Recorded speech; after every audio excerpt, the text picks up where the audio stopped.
How's it going, guys? Evolutionary.org podcast coming your way. Stevesmi here and Rick, episode 303. You ready for this one, Rick? Hey, what's up, Steve? What's up, guys? How's everybody doing out there? All right, guys. So right off the bat, coronavirus. We're doing another coronavirus episode. This one and the next one. If you haven't checked out our last two, great to listen to, guys. Very entertaining. I recommend listening to those as well. So let's first, before we get into it, let's talk about today, the stats. And we're filming this episode on the 18th, going into the 19th of March. And as of now, Italy is still blowing up, guys. They have 4,200 new cases today, 500 new deaths. So they're still, the trajectory is not doing well. Iran is also out of control. Spain is really ramping up. They had 3,000 new cases. Germany is really ramping up. They had 3,000 new cases. And of course, in the United States, it is blowing up here as more and more people get tested. We're not testing a lot of people yet. A lot of these states don't even have test kits. But it is in all 50 states in the U.S. and France is also bad. So, but in the United States, New York had 1,300 new cases today. Washington State had 175 new cases.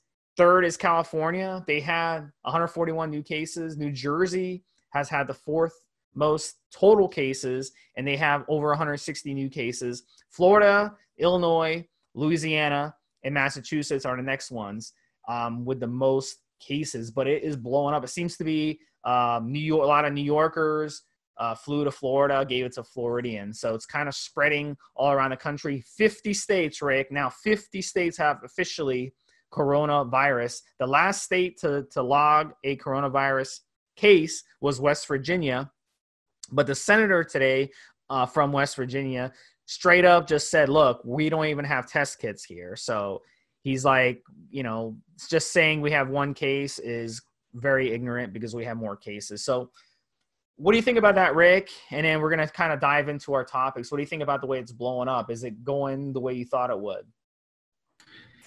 Well, it's the states that report the most cases are Seattle and New York, and they're in that 30 to 50 line that we discussed on the last couple of podcasts. New Jersey too. New Jersey as well.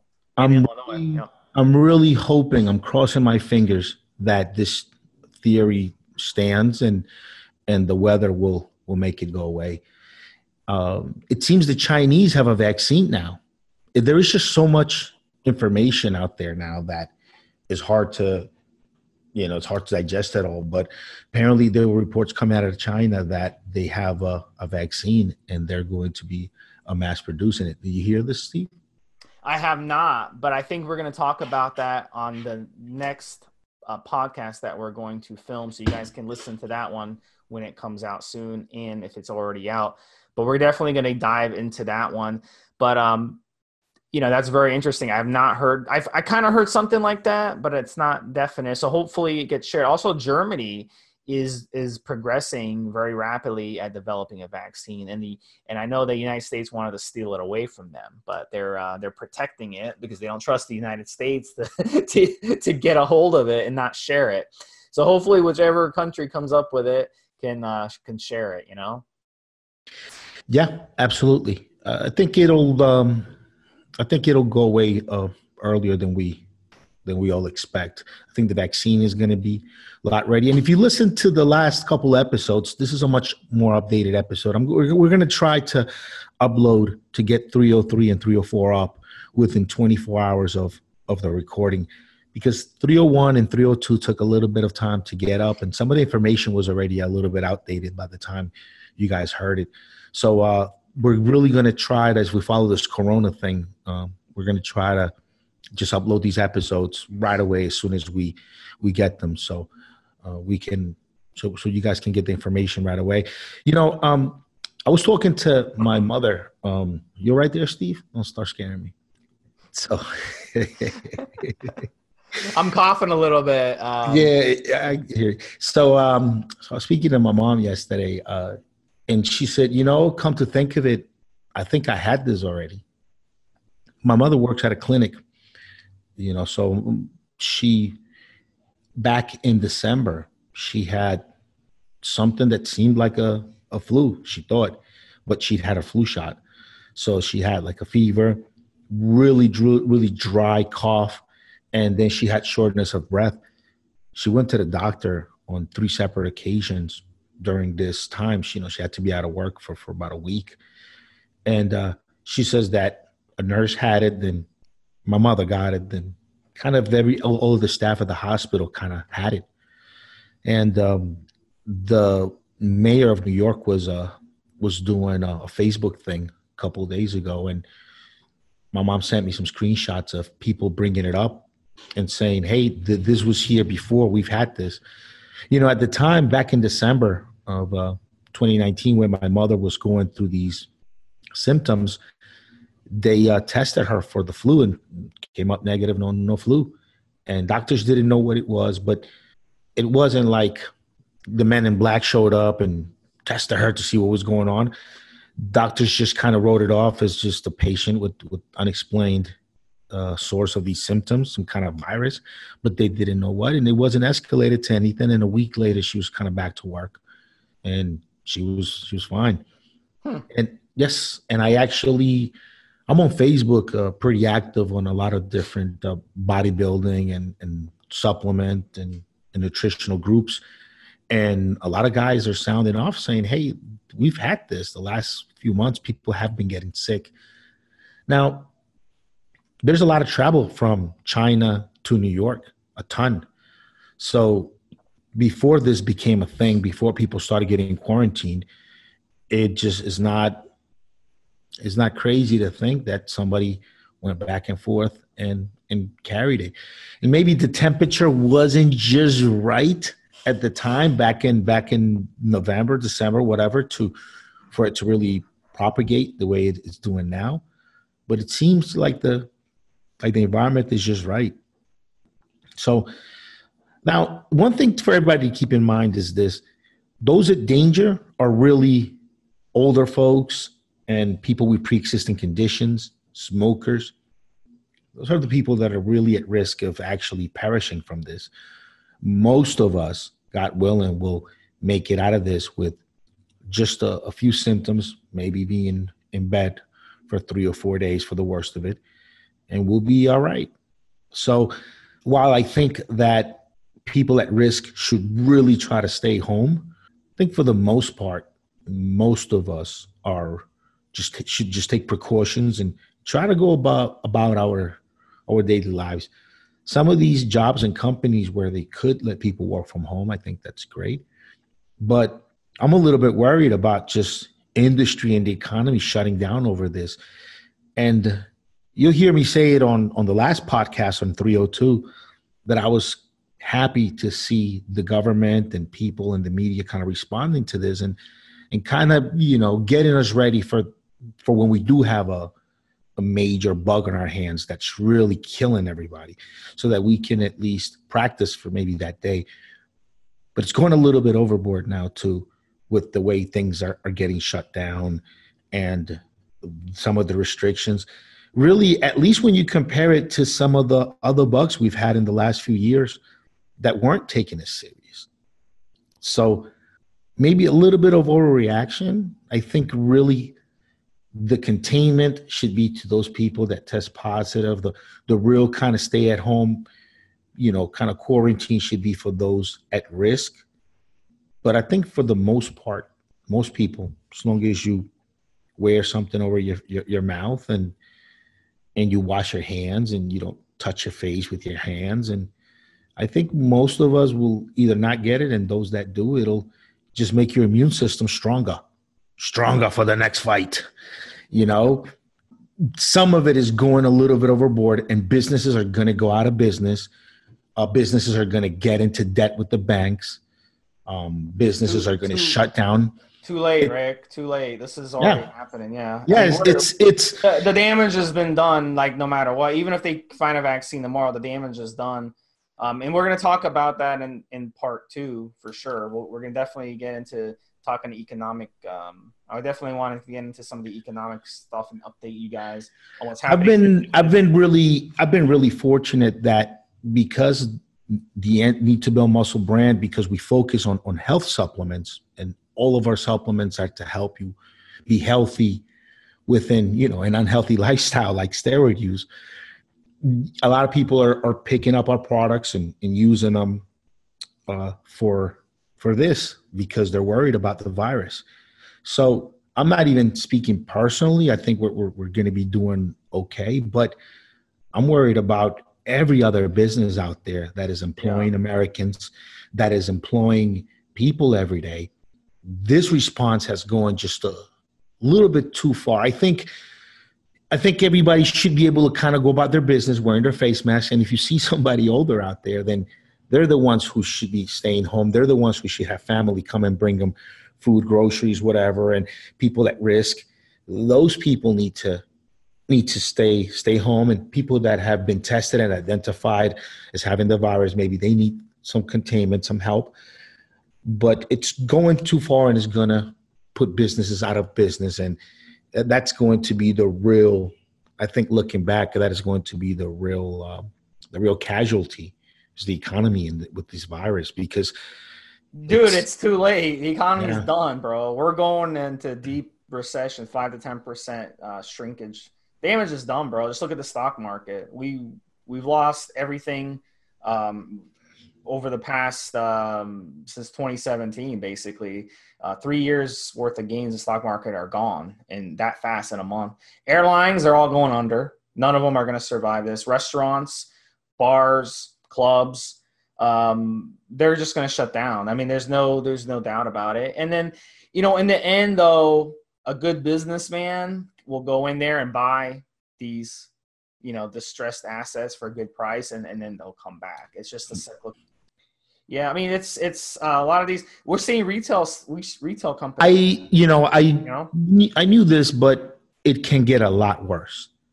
We're talking about really, really bad. Like even your favorite neighborhood restaurant might either be gone or deeply in debt. Half the Dow stocks, if the worst case scenario this summer, half the Dow stocks will have to be nationalized. I'm talking about the Dow 30, the blue chip companies in the Dow 30. Like, these are the top companies in the world. They'll have to be nationalized. We're going to have, basically they can't survive. It'll be a complete devastation because the debt that these companies carry, they're dependent on being open to function. And if they got all this debt and they can't pay back the bank, then the bank is, that they have no choice but to go under. So they're too big to fail. So they have to be nationalized. In Europe already, because they've been through this type of thing many, many times over the past 100 years. You may not know this, Rick, but their banks are actually nationalized. So basically, the banks serve as GSEs. The government the banks are GSEs to the government. Just like how in the United States we have the post office, the USPS, it's not government owned, but it is government sponsored entity. So the United States Postal Service doesn't have to worry about ever going under because they have the government kind of backing them up, but they're not government run. That's how it is in Europe with banks. So if that's the case, anyone who owns stocks in these companies, they're going to be basically, you can use your stocks as toilet paper. Because if that happens, because if any company becomes nationalized, it's basically worthless. So we're going to see that happen. Worst case scenario, guys, if this thing doesn't turn around. But we're going to get into that in part 2. What do you say we get into the topics and hit these topics first, Rick? And then we'll talk more about this in part 2. Sound good? Let's hit it. Let's go. All right. So the first one is, how long can coronavirus survive on surfaces? So this is really cool. It was an NIH study that just came out today, guys. Basically, aerosols, the coronavirus can survive up to 3 hours. An aerosol is basically like an air particle, okay, in the air. A copper surface, 4 hours it can survive. Cardboard, like a cardboard box. Let's say you're at the post office, someone coughs into their hand and touches the box, then you grab the box. 24 hours it can survive. Plastic and stainless steel is up to 2 to 3 days it can survive. So think about that. anytime you go out, anytime the post office delivers something to you, you really got to make sure you wash your hands. What's your thoughts on that, Rick? We'll kind of get into, what do you think?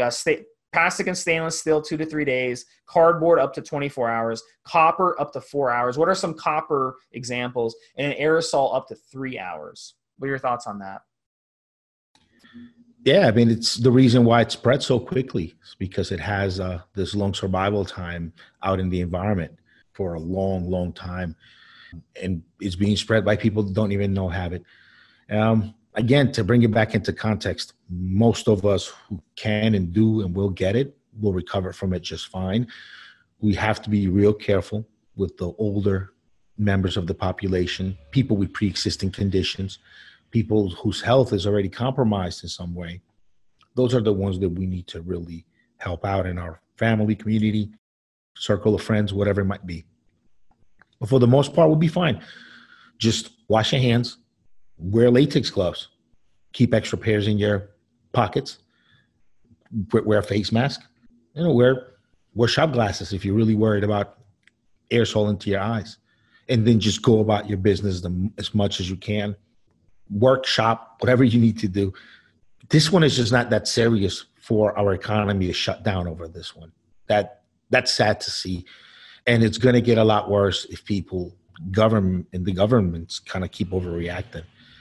The government hasn't overreacted. That's the problem. If they would have overreacted at the start, we wouldn't be into this mess. They took 6 to 10 weeks. We get bugs like this that get people sick and do kill some people, but they don't shut the economy down the way this did. It's like not the appropriate reaction, in my opinion. Yeah. Not for this. We'll know as time goes on how much of a reaction was. But like Dr. Fauci said, he's been saying that past few days, it's better to overreact than to underreact. Because if half the population of the United States gets this, and we're talking about among old people, we're talking about 10, 15% death rate. I mean, that's going to wipe out a lot of people, bro. What's sad about it is, like we were discussing, China already has a vaccine. It's already in clinical trials. So it seems like we tanked the economy for nothing. We'll see. We'll watch the stock market in the coming days, see how the stock market reacts, and we'll see what happens there. But yeah, this is definitely something we're going to talk about in part 2 for sure. I want to kind of go over all the industries and tell you guys what's happening. This way, if you guys work in those industries, you'll kind of get how your industry is faring through all this. But we might get lucky where technological, just with the innovation, everything from cryptocurrency to more people working from home to just more capabilities of people run their own businesses now today more than ever. I think it should have disrupted the boom and bust business cycles to a good degree, to the point where some of this value that was kind of just ghosted out, and it was there, and you had to have the right, be the right people in the right position to find that value and exploit it. It now just a kid at home with his computer can just tap into that value, whatever it might be, just demand or the market or whatever. It's democratized the economy a little bit, not a lot. So I do think that we're going to see, even though the economy is where it's at right now, the way it's going to recover might be unprecedented. It might be something we haven't seen before in a way we haven't seen before, because innovation has moved and shifted things along so fast. So I mean, it's a good thing that we have technology where we can work from home, because when the influenza outbreak in the early 1900s happened, people could not do that. People could not work from home. So at least we can do that. We can talk like we're doing now, because me and Rick are we're not doing this show in the same room. We're doing this show far away because I don't want to give Rick something, I don't care about me. I care about Rick. Like I said in the last episode, I don't want to get Rick's kid sick. He's got 3 kids and a baby mama to pay alimony to. So I don't want to fuck that up. I feel guilty if I got him sick. So we're not together. Rick and I are not together. We're doing this very far apart. We're at least 8 foot apart. So social distancing, guys. Remember that. Speaking of that, Rick, Jim This guy wrote in, he says his gym is closed and he's on cycle and he's like flipping out. So what's your advice to this guy? We should all have some weights at home by now. At least, we all should. And if you don't, bodyweight exercises.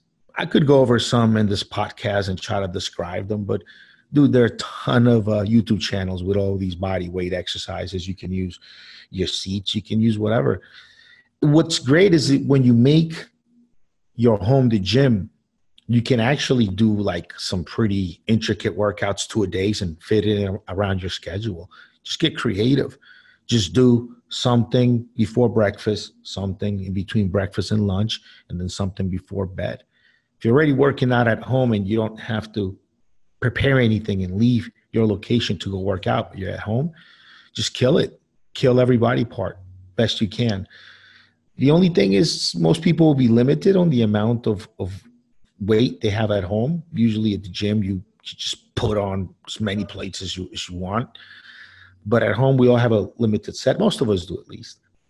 But besides that, work out with your old lady, brothers, whatever, body weight exercises. It's a ton of stuff you can do. Just, take the muscle to failure.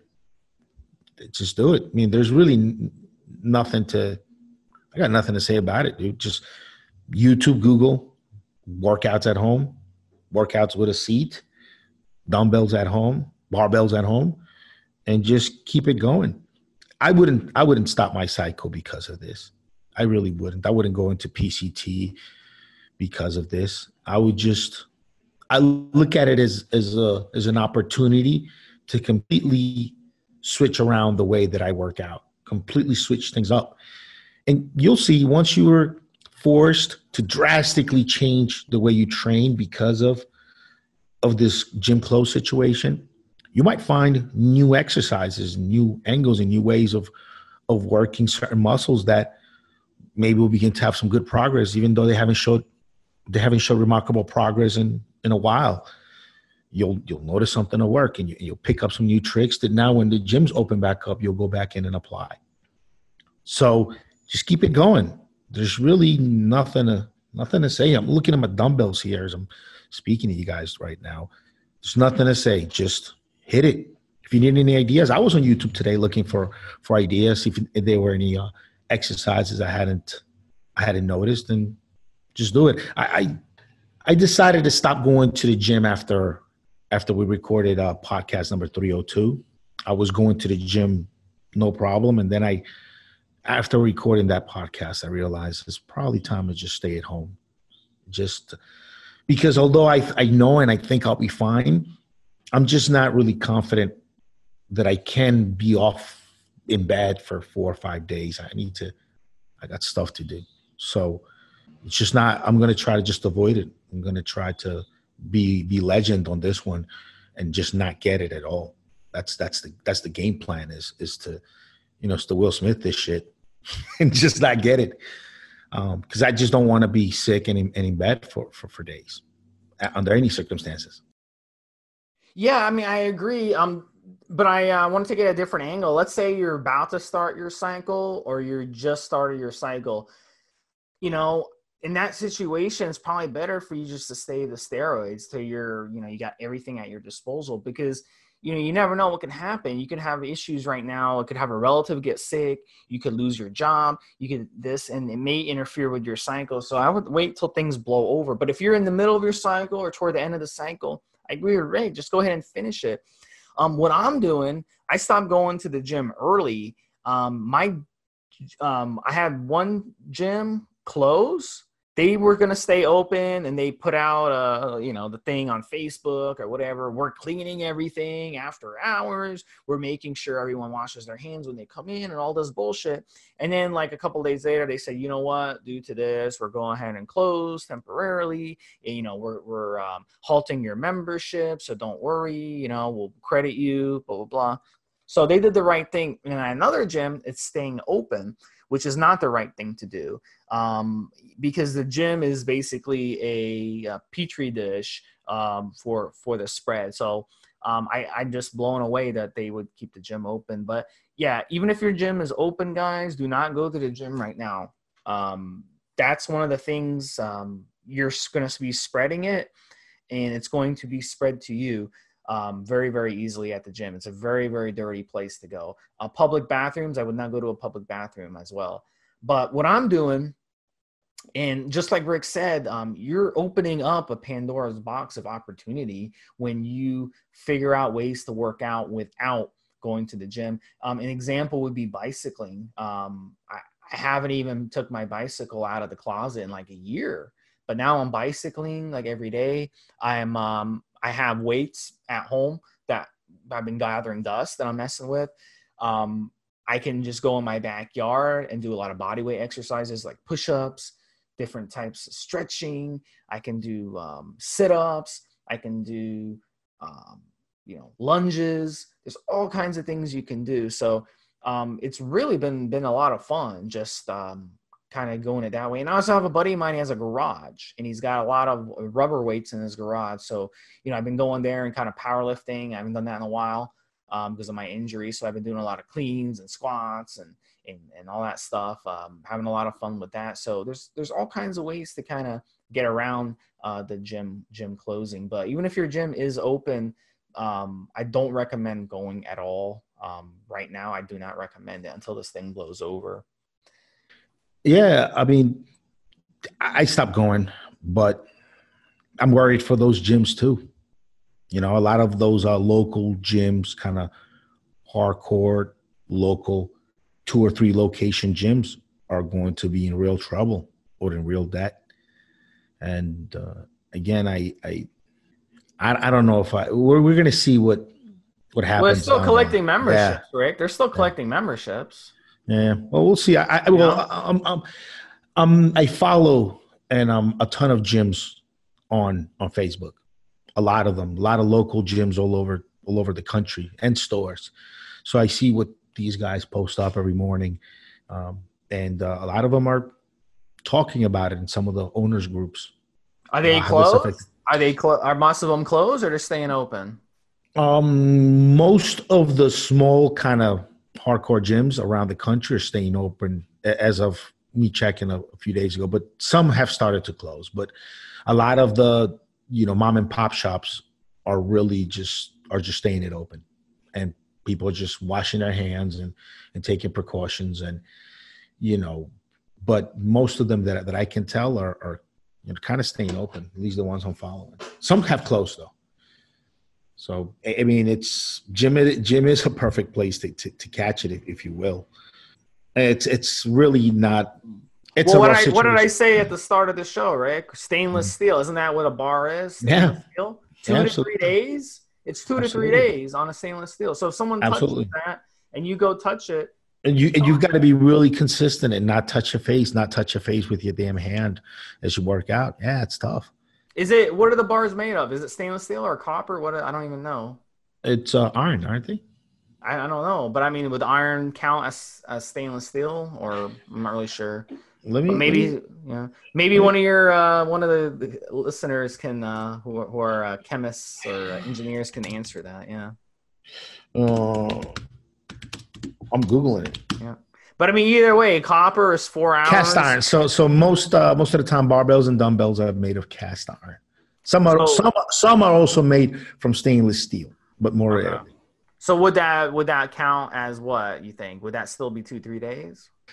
I mean, the way the gyms are and people touching the same bar over and over again, I don't think you need 2-3 days. Yeah, yeah, that's true, man. That's true. You see them cleaning it maybe once a week. They'll come by and clean all the bars. If you want it like the perfect situation where you have a bunch of metal surfaces everywhere and people like huffing and puffing away and liquids pouring out of them, gym's about the right spot. I mean, I feel bad for gyms all over the place. I'd hate to see, look, if some of these gyms have to suspend membership for a couple of months because people aren't attending, that's 2 months that they're not able to charge people. I mean, that's impactful for any small business. I think a lot of people who have contracts are saying, hey, this is Oh, those bullshit. contracts have to get paused. Yeah. Look, nobody would renew. I mean, the customer complaints would be crazy if people are made to pay while the gym is closed. Right, but This if the gym is open right now and they're saying, this is a hazard, I don't want to work out here. I'm sure any sensible gym is going to let people pause their Yeah. membership. A Just lot of them because are not Corona. sensible Yeah. a lot of them are not sensible that I've been Because, they're, because I mean, if you're traveling and you bring in your plane ticket or whatnot, or if you're moving away and you could prove it, I mean, most of them will work with you.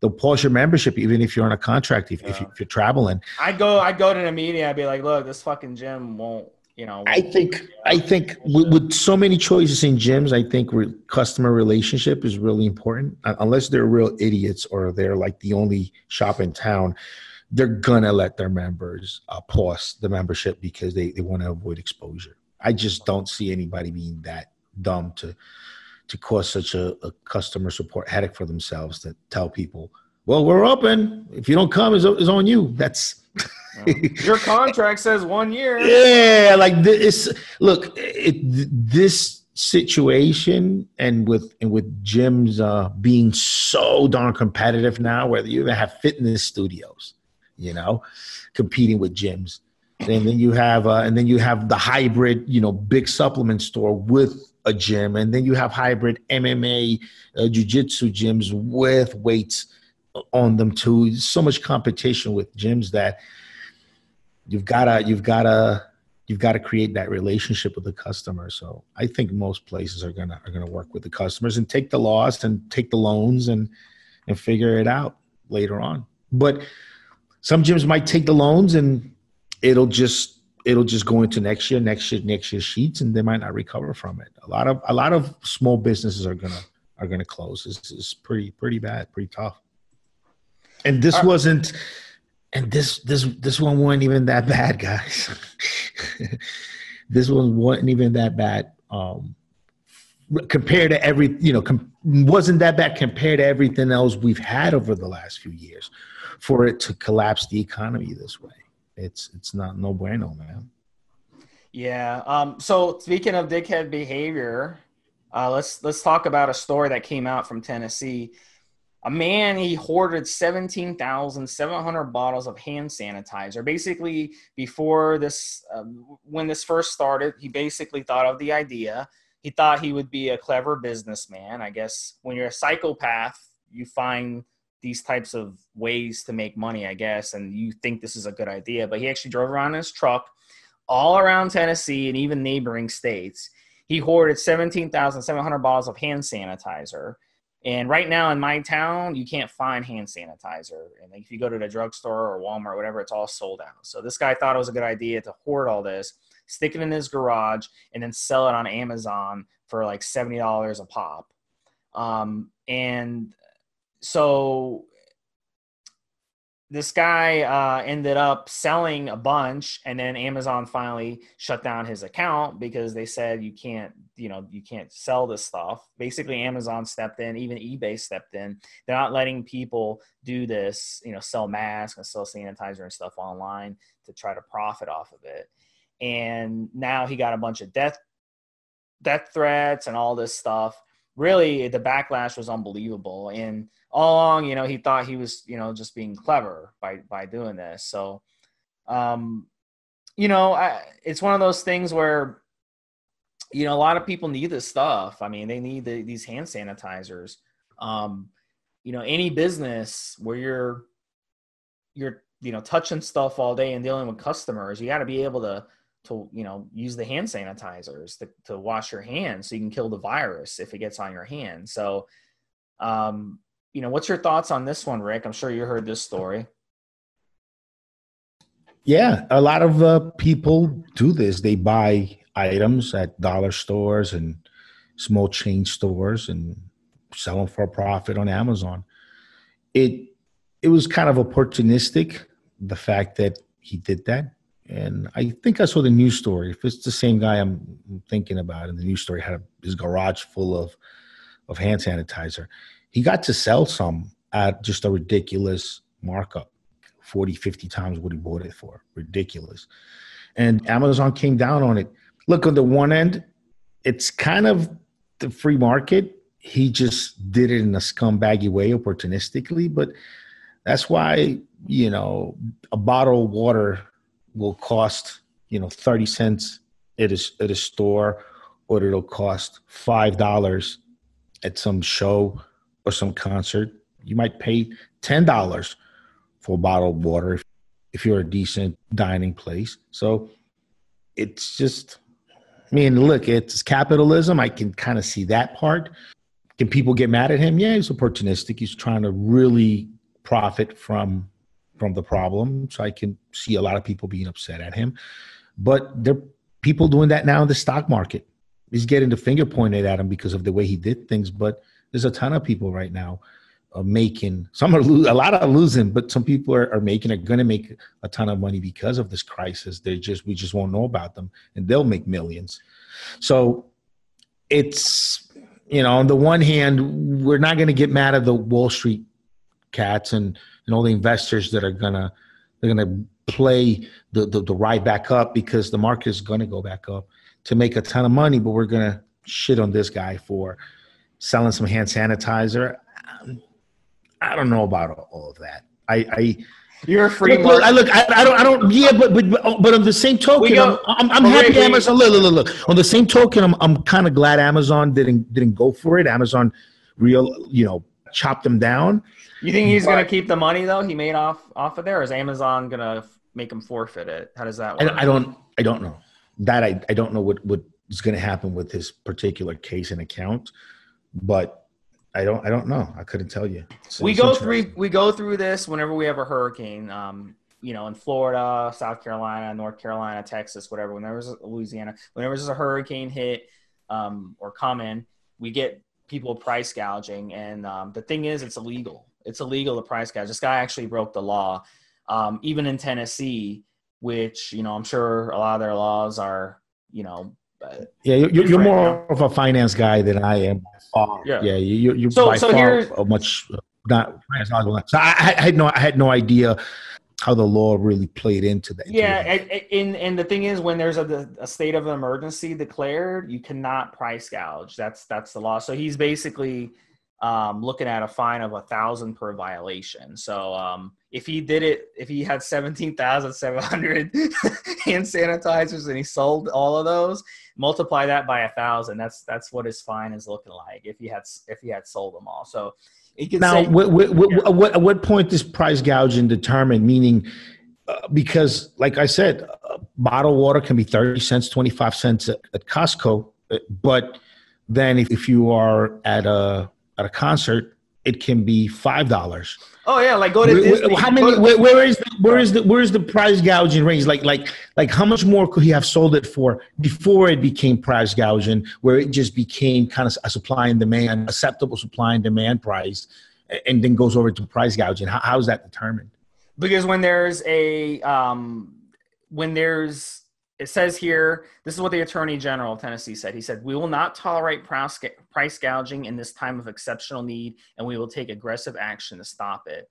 And then it followed up and it said, "Tennessee's price gouging law prohibits charging grossly excessive prices for a variety of items, including food, gas, and medical supplies. After the governor declares a state of emergency, the state can fine people up to $1,000 per violation." So that was the thing. And the governor of Tennessee declared a state of emergency on March 12th. But at what point? That's I guess because this is a state of emergency, right? So then, because it's a state of emergency, even without the state of emergency, even on those types of things, like if someone charged bottled water $100 for a bottle of water, they would be breaking the law, because that's an excessive amount to charge bottled water. But if you go to the airport and a Fiji water at the airport is like what, $8, $9 at the airport, that's not excessive. Yeah. But if it was $100 they were charging you, that would be excessive. So price gouging, it can be done even in times of not. Yes. See, I don't know about all of that. In Florida, we have people selling generators for like $15,000 that cost like $2,000. That's price gouging. Like on Craigslist, people get busted for that all the time, and they come and arrest your ass for that. So yeah, and that's a thing. Like, so even though we're a capitalist country and free market and all this stuff, it gets to the point where, you know. So if I'm in Florida, or a hurricane is coming, let's say, and there are no generators at any stores, and let's say I decide I'm going to evacuate, but my neighbor decides he's going to ride it out, and I tell my neighbor, dude, I'm out of here, and then he says, can I buy your generator? And I go, well, I need, like $10K to have in my pocket in case this thing gets bad. Give me $10K, I'll give you my generator. And he goes, yeah, let's do this. And I evacuate, I give him my generator. Am I price gouging at that point? I mean, it depends on the generator. If the generator costs you $5,000, you sell it for 10. Yeah, let's say the generator was cheap, a couple $1,000, and I sold it for 10,000, and the hurricane's coming. I think that would be price gouging for sure. That'd be price gouging. I think but what if I said, look, I don't want to sell my generator, leave my shit alone, and he goes, I'll give you 4. I don't want to sell it. I'll give you 8. I want to sell it. I'll give you 10. Oh, okay. What if he bid it up? Is that still price gouging? I don't. Yeah, that's a good point. Look. I personally wouldn't try to profit off of a crisis. I wouldn't try to sell hand sanitizer. If I was going to do anything, I'd probably buy it and give it to people that need it and can't find it. I wouldn't try to profit from a crisis. Even with my supplement brand, I see a lot of supplement owners now trying to remarket all of their products for the coronavirus, and I see advertising on Facebook for coronavirus, this coronavirus, that out of their supplements. I won't even do that. I think that's cheap and kind of selling out. There was a guy. There was some conspiracy. And change the narrative of how your products are supposed to work now. There was a guy selling like. But I tell you this, Steve. But even though I won't do it, I'm not going to automatically shit on this guy for doing it, because pricing and being able to set pricing is kind of part of a free market. So even though I personally have a problem with it, I don't know if I would shit on somebody else that chooses to do it, because I mean, as long as it's not really illegal, I don't know. I will say it's hypocritical, especially in a state like Tennessee, because of their politics, that they're coming down on this guy, because they're supposed to be this, like you said, free market and all this stuff. They're a state that like they make schools teach creationism and stuff like that. And, I'm apolitical. I'm not saying it's right or wrong, but I'm just saying it's kind of hypocritical that they came down hard on this guy, but their other policies are, and if you know what I'm saying? Like, if you think about it, maybe these things at the store were 50 cents a dollar at the store, at the price the store had checked, but he actually added value to the item by picking it up, relocating it and making it available for home delivery. When maybe some of those stores might end up being closed or whatnot, who knows? He might have added. Again, I personally wouldn't do it. I wouldn't jump up to try to profit from a crisis. I'd be the first one to try to help anybody in need, just because I think that's what we should all do. But we do live in a society of laws, and if Wall Street people are going to profit off of this on the upside, I don't see why we're going to shit on some guy who, he put this stuff in his garage. This dude is not some big shot. He's going to get shitted on, and he's not even going to be the guy to make the most money out of this crisis at the end of the day. So it's kind of fucked up. Well, it's a happy ending. He's ending up. He's going to be donating it.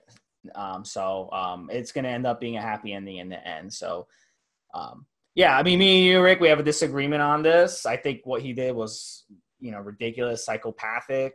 But I mean, you have your opinion. So I think the bad press. I think the bad press and the embarrassment is enough for him. I don't think government should come down on him.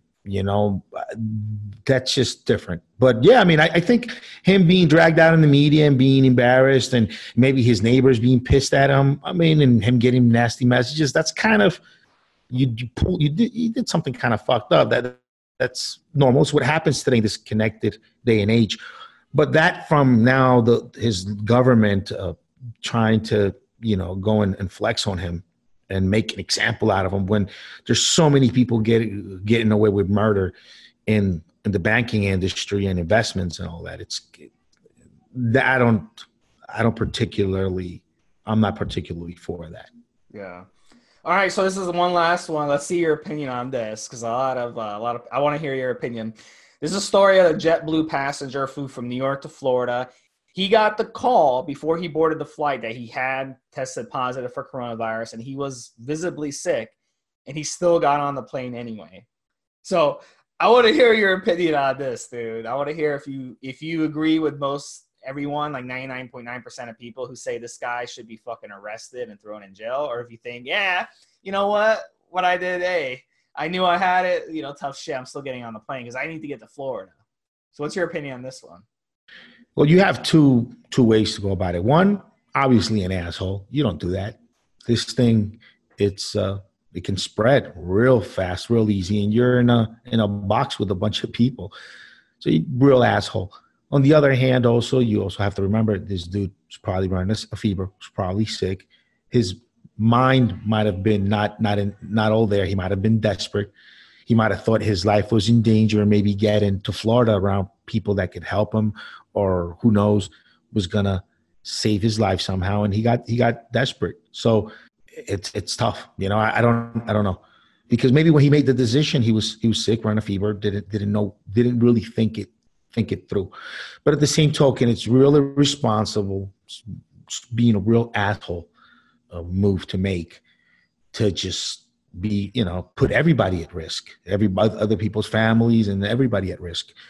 So those are my two sides of it, right? Because you always want to look at both sides of the situation. And it sounds like somebody who's probably desperate and scared. I mean, look, if you're sick and you're putting yourself through air travel, I mean, as uncomfortable as it is to get through airport, the lines, security, you're on your feet, the airplane, the uncomfortable plane ride, you're putting yourself through all of this when you're sick.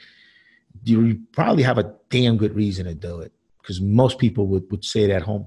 Maybe he didn't have any kind of support group around him where he lived, had nobody bring him food or take him to a doctor, and he got desperate and went back to his family. It's the only thing I can think of. Yeah, I mean, I really, this guy is just the epitome of a selfish society. I'm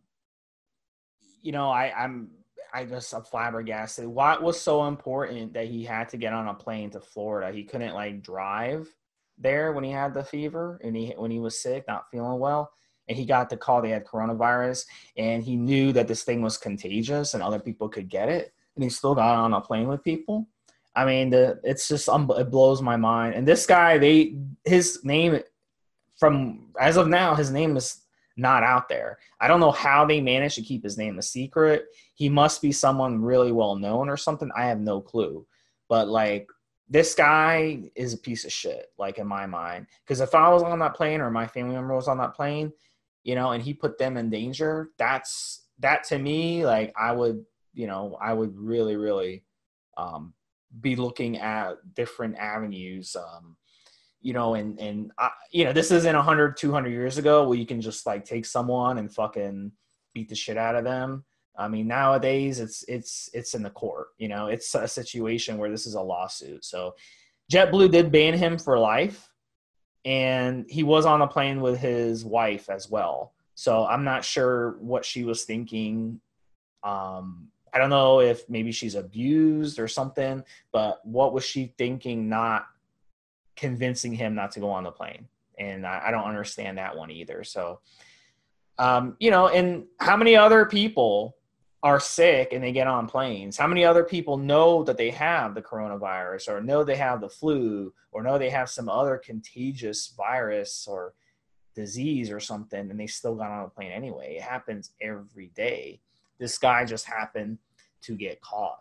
And so I'm sure this happens all the time, man. And that's one of those things, when you're flying on a plane, no matter what, guys, always make sure you have the hand sanitizer. From the stuff that I've heard from the experts, supposedly a mask is not going to do you very much good on a plane.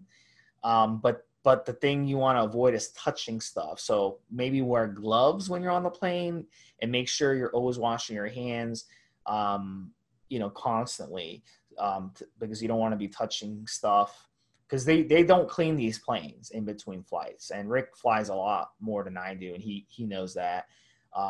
You know, they don't have time to clean the plane. I mean, the flight attendants get paid almost minimum wage. I mean, they don't give a fuck, you know. So it's extremely dirty. It's just like what we talked about earlier about at the gym. A plane is a petri dish. You got people from all over the world traveling, all kinds of viruses, all kinds of bacteria, in and out, in and out, in and out on the plane. They use the plane nonstop as much as they can to get the mileage out of it. So just be smart when you're traveling, guys. And again, just like the gym, I would not be getting on a plane right now at all, because we're seeing in Chicago a few days ago, lines of people in line for hours and hours trying to get through immigration and customs, and they're like right up on each other. So it's really, really bad. And yeah, best thing to do right now, guys, stay indoors. But we're going to talk more about this stuff in part 2, guys. Appreciate you guys listening to the show. For Evolutionary Radio, Stevesmi and Rick. We'll talk to you guys next episode. See you guys later. Have a good one, Steve. Have a good one, guys.